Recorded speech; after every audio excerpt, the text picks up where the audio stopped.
This is a convenient rule for finding out the direction of the magnetic field produced by a current flowing through an electrical conductor. Imagine that you have held the conductor in your right hand in such a way that your thumb points in the direction of the current. Then turn your fingers around the conductor. The direction of the fingers is the direction of the magnetic lines of field force. Children, just imagine the pencil is an electrical conductor, and I have taken this pencil in my right hand. So my thumb shows if this is an electrical conductor, then my thumb shows the direction of the current, and this curved finger shows the direction of magnetic field. This is the right hand thumb rule.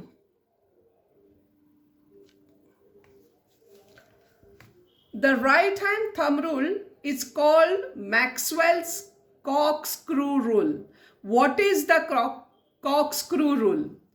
If a right hand screw is rotated to advance in the direction of the current through a conductor, the direction of rotation of the screw gives the direction of the magnetic field produced by the current.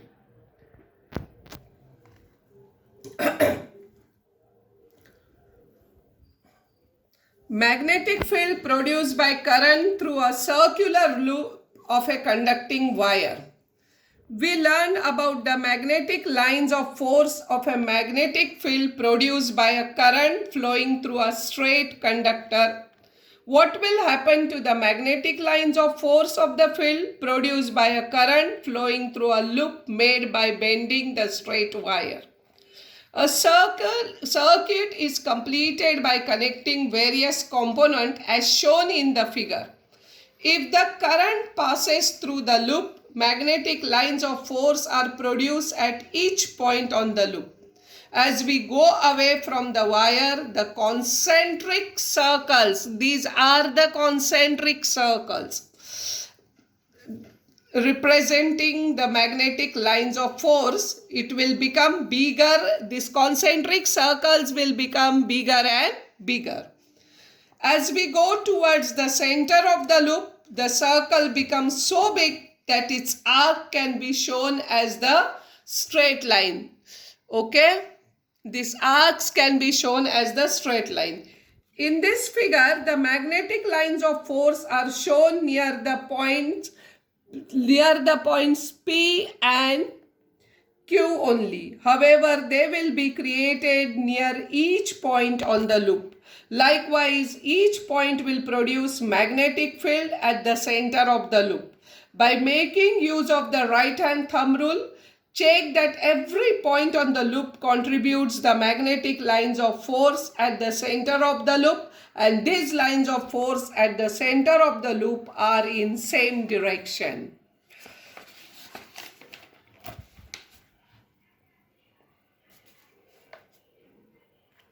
The intensity of magnetic field at any point produced by a current flowing through a wire is dependent on current.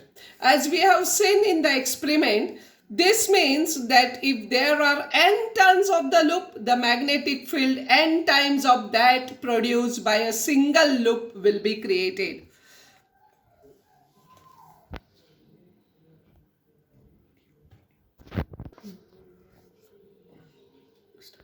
Magnetic field due to a current in a solenoid. When a copper wire with a resistive coating is wound in a chain of loops like a spring, it is called solenoid.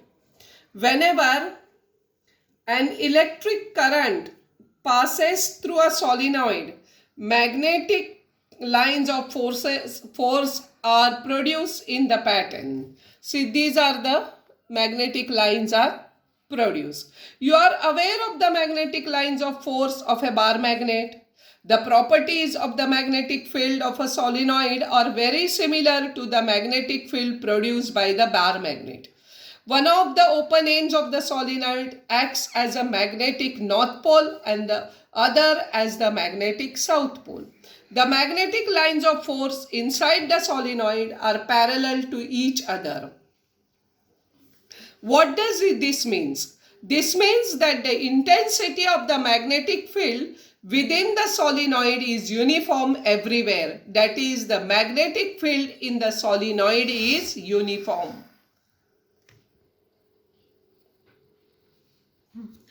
Force acting on current carrying conductor in a magnetic field.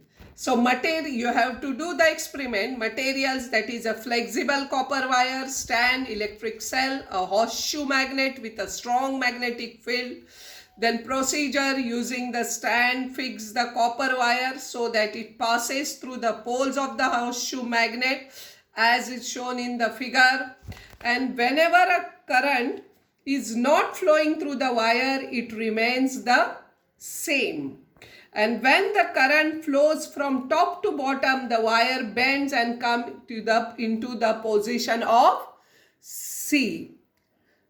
Come to the position of the C. If the current direction is reverse, that is, it flows from bottom to top. First it was top to bottom. Now reverse means bottom to top. The wire bends but comes in the position B. This means the direction of the force on the wire is perpendicular to both the magnetic field and the direction of the current. Here the direction of the magnetic field is from north to south. In this experiment, it is noted that whenever current flows through a conductor in the presence of magnetic field, a force is exerted on the conductor. See, listen children, when the current flows through a conductor in the presence of magnetic field, then a force is exerted on the conductor. And if the direction of the current is reverse, the direction of the force is also reverse.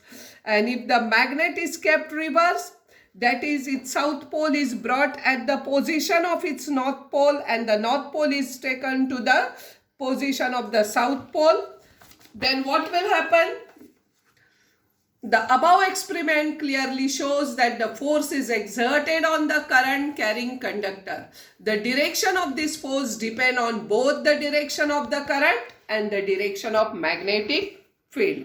Experimentally, it is possible to show that this force is a maximum when the direction of current is perpendicular to the direction of magnetic field.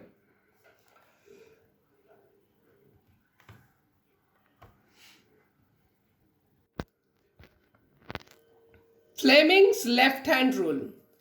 In the above experiment, we considered the direction of the electric current and the direction of the magnetic field and found that direction of the force is exerted perpendicular to both the magnetic field and the current. There is a simple rule relating these three directions. This rule is called as the Fleming's left-hand rule.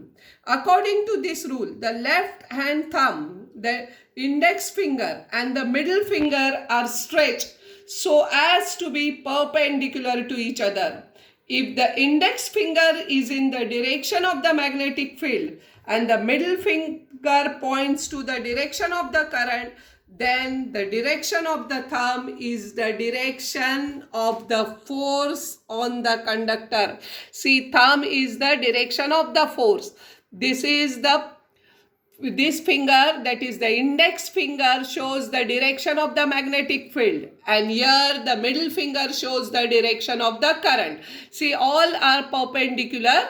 See, this is current is perpendicular to the force. Okay, so this is the Fleming's left-hand rule. Children, you all see this, and we will show the video of this Fleming's left-hand rule now. Carefully watch it.